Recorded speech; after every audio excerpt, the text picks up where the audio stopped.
Lagos Talks 91.3. Welcome back to the show. This is Directions. This is where we talk about the way forward.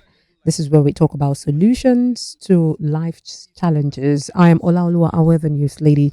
Hey Lagos, my name is Oiza. Welcome back. Yes, We today said we're going to be back, and here we are.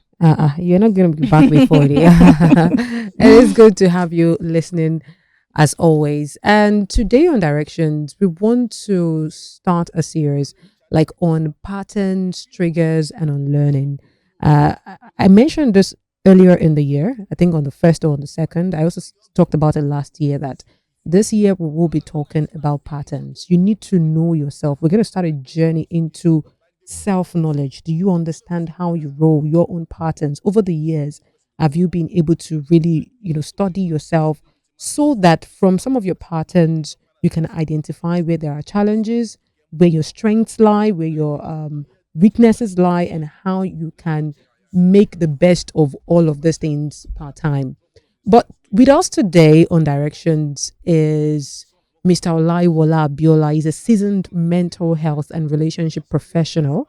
He leverages his background in psychology and counseling to help people and couples find clarity, healing, and wholeness.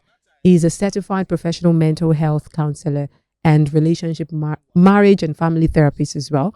He formerly served as the registrar at the Institute of Counseling in Nigeria. I think it's now CICN.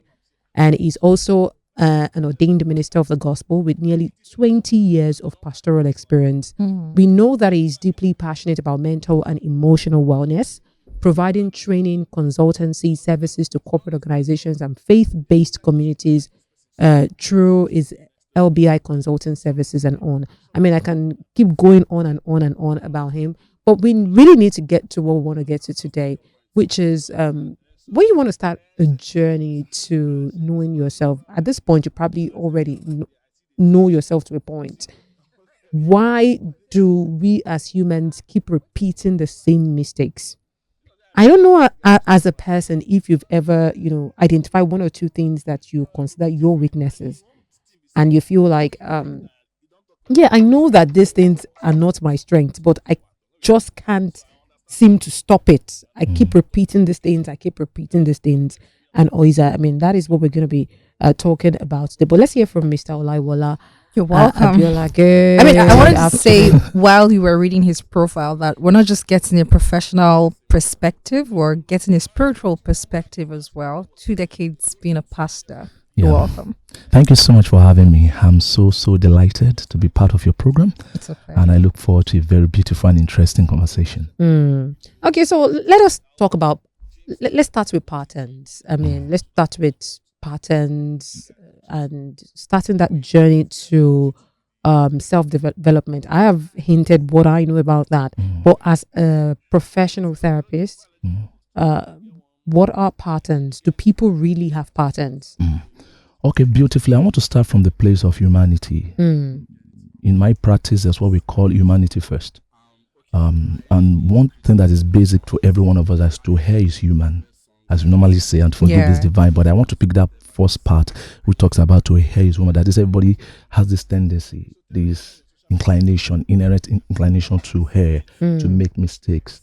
And you see, but unfortunately, when you lack what they call reflective processing, reflecting on things you've done over time becomes like a pattern. Then that's where the problem lies. Having mistakes is not the problem, but once there's a pattern now simply means there's an intelligence behind it, because that means this thing is repeated over and over and over again, and that's where it comes to light. Now, let me use myself. I love to use myself as a very body example. Okay. If you look at me critically, you see at my right eye, I have something that looks like cataracts, even though it's not cataracts.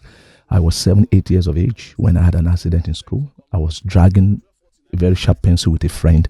My pencil is longer than yours is longer than mine. So while I was dragging, he left it unexpectedly.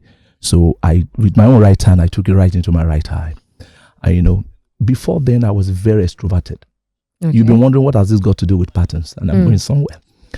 You very extroverted, jumping up and down, very restless. That kind of son you have. Now I see my own child, my son, my last born is 11, going to be 11 in April, and I just see myself in him. But this is where I'm going. I moved from being extroverted, I became introverted. Now, what simply means that there was a kind of change in my personality. I stopped being extroverted. I stopped being outgoing. I sunk into my shells. Now, here comes the pattern. After that time, life went on, it impacted my life, my self-esteem, and every other thing. But now that I'm a therapist, looking into my own patterns, things that I've dealt with, and the things I'm still dealing with, because as I said, we are all humans. Now, my knowledge as a therapist and with my background in psychology and professional counseling now helps me to understand. For example, there's an aspect of myself that I discovered some time ago that I've been able to deal with. Okay, let me pick an aspect. Suddenly I discovered that I could be very laid back, procrastinate. And now as a therapist, I can tie the end together. The reason is because when I became introverted, I don't want to be seen. I run to the background. Even when the teacher said, I'm going to beat every one of you, if there's nobody that knows the answer, raise your hand. I'll keep my mouth shut. Because when I raise my hand, my friend says, shut up. Man, put down your hand. Even though I've gone for treatment and things like that, my parents didn't take me back on time. That's why I had this thing that complicated the treatment at a point. But thank God for life. So, but this is where I'm going. And that's that because I became withdrawn from life. I don't want to be among people. I just want to be on my own. And one of the implications was that I suddenly became laid back. I was no longer pushy. How does now that impact my life, my day-to-day, in my day-to-day dealing with life realities? I suddenly discovered that time does not, it's like as if the whole world just stopped for me. So over time, I'm getting to a place late and I'm telling myself, I won't do that again. And the next time I'm doing that, I won't do that again. And the next time I'm doing that, I'm not doing that again. So, but how does now lead to what we're talking about? So one of the reasons why I kept repeating that mistake, that now became a pattern for me, was because what they call unresolved emotional wounds. Trauma. It could be unresolved emotional wounds, could be unresolved attachment wounds. You know, for me, my attachment was not so bad.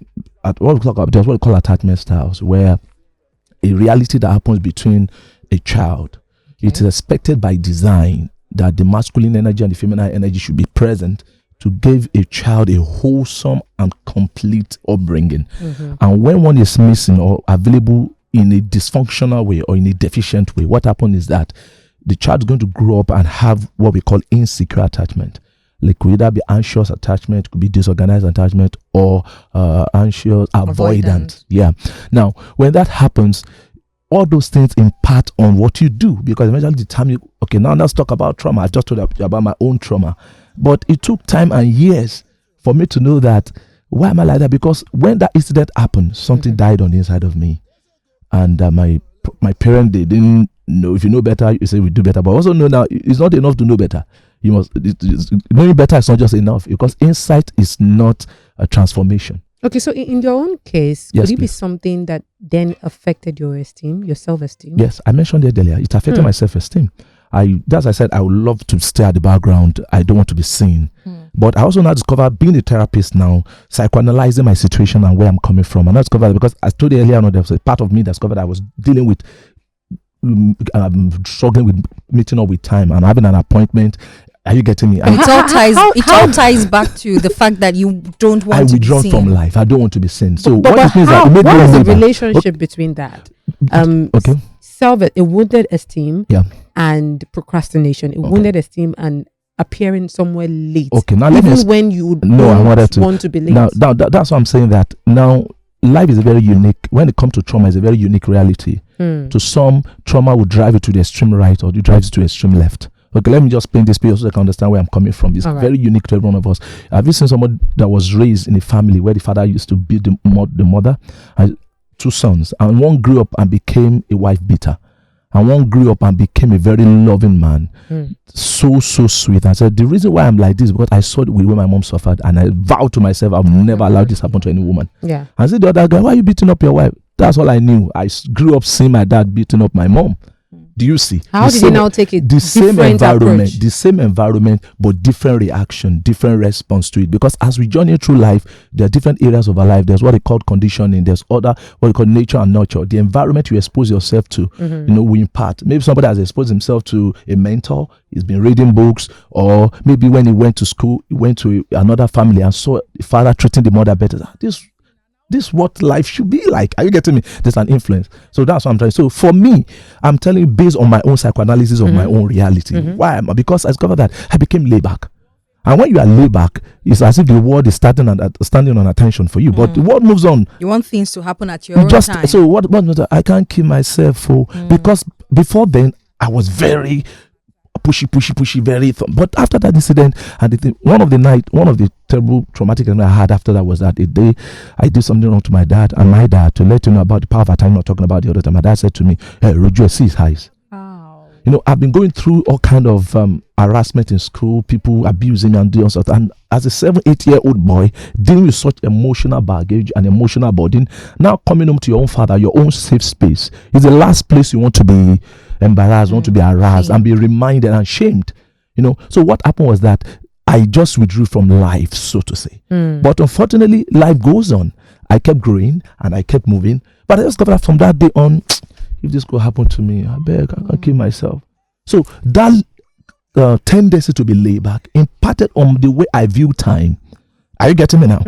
I wouldn't have known that if not that being a therapist and my knowledge and my research work and my other things now I'm doing. Now discovered, evidence. When I had my encounter, I avoid people.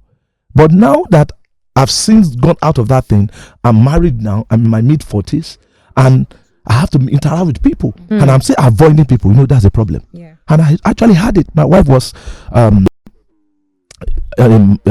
hospitality executive. She was meeting people where she was working, a very popular international brand.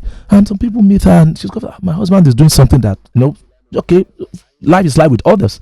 We'll book an appointment for me. I'll just see myself in the mirror and say, I'm not coming. I just call, honey, sorry, something happened. You just look for an excuse. And it became a pattern. And I kept avoiding people that should have impacted my life, business-wise, financial-wise, So because of that. How So my does coping one mechanism had now become a baggage. how does one move and you know let that- go of that coping mechanism, break that cycle, and Beautiful. begin to live a better life? Beautiful. The first thing is what I tell people in therapy: before you can come to a point of healing, you must first of all come to the place of. It's the first thing a therapist I know is our audience must do.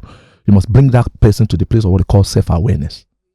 Because what you don't know, you can't deal with it. What you don't know, you don't know.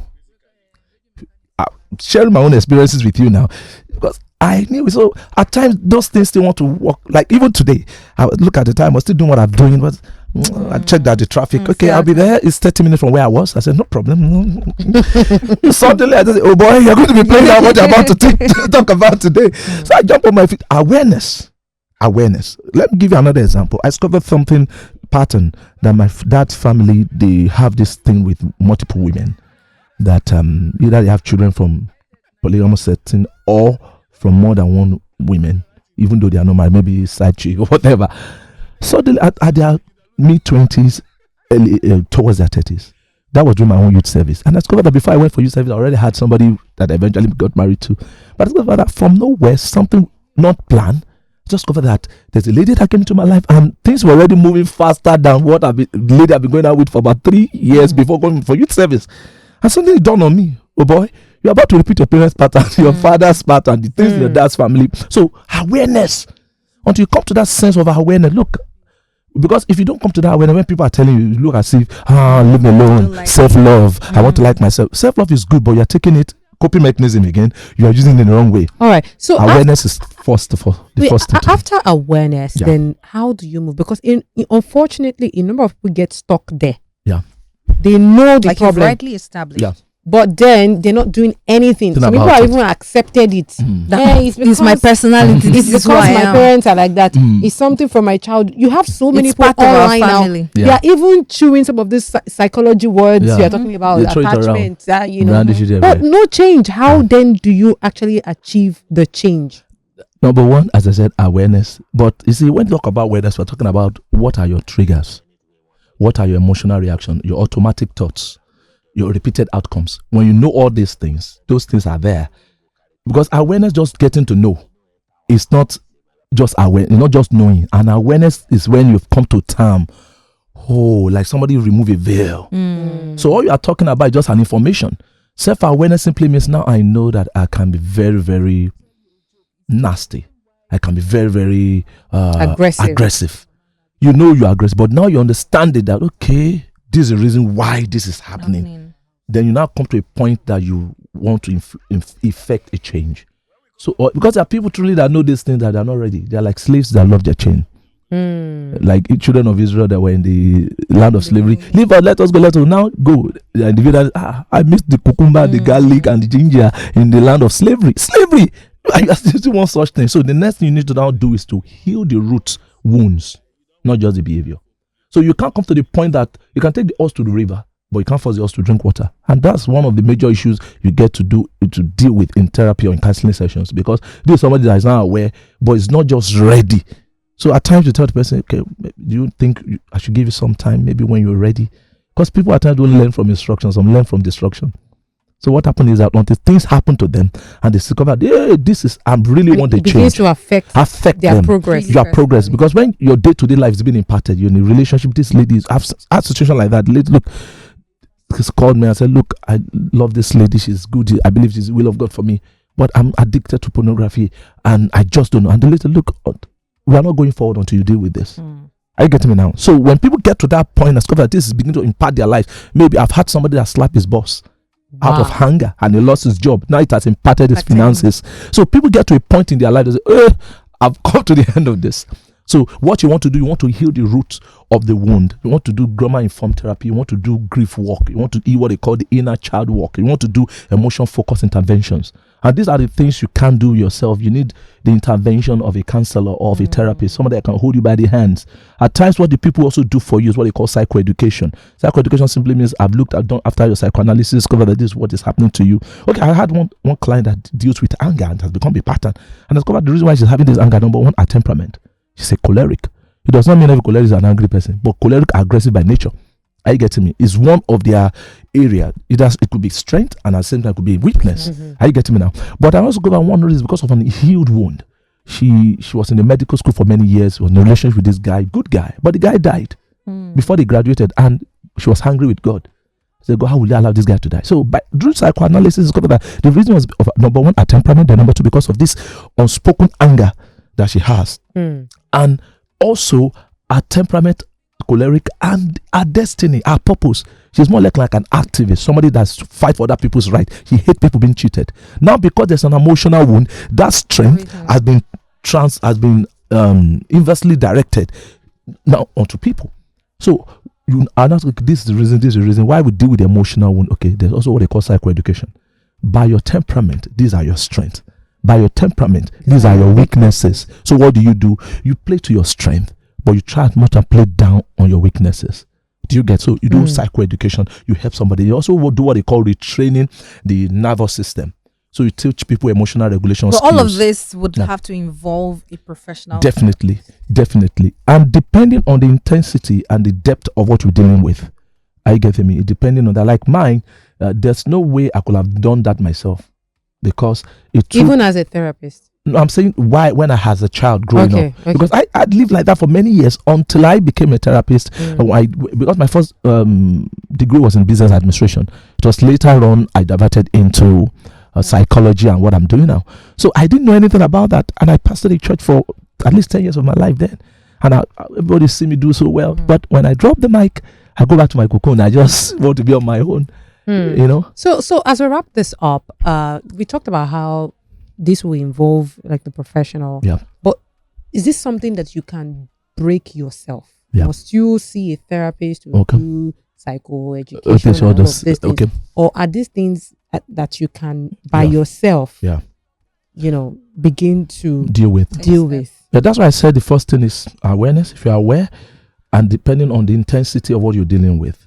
Okay, for example, there's what they call fever and eye fever. You know, at times you can do some self-medication at home and you're fine. So there's somebody probably listening to me and hearing me and says, oh, this is the reason. So that's somebody that had anger issue, a teenager that I'm dealing with recently. I said, look, do what they call the breath work. Each time you're in a test, just take a deep breath. Hold and release. Hold. Take a deep breath for some seconds. Hold for another second, then release. And by next time I was meeting him, he said, that really helped. That since that time I'm tense. So you can imagine that. We call them coping mechanism or first aid. So depending on intensity. And another thing is knowledge. Read on it. Now that you are aware, read on it. Google is your friend. YouTube is your friend. You know, this is on time. Even AI now. So when you self-educate, that can also go a long way to help. But there are some, because of the intensity of what they are dealing with, they may actually need someone to hold them back. Because another thing you do to help is what they call having the right accountability relationship community, a community that can hold you accountable to help you deal with the thing you're dealing with. Thank you so much, Mr. Olaiwola Abiola. Thank you so Thank you much for for having your me. time. In fact, this has been helpful. There's a message here. Olaoluwa, all I can say to you this afternoon is thank you so much for the show.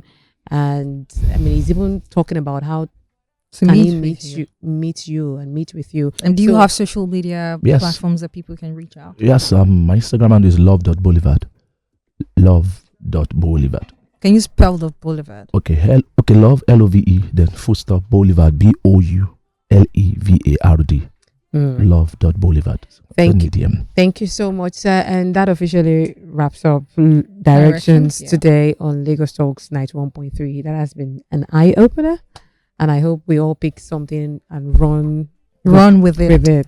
Very important. I am Olaoluwa Awe, the news lady. My name is Oiza. Lagos will be right back because it's officially the dish on the Midday Show.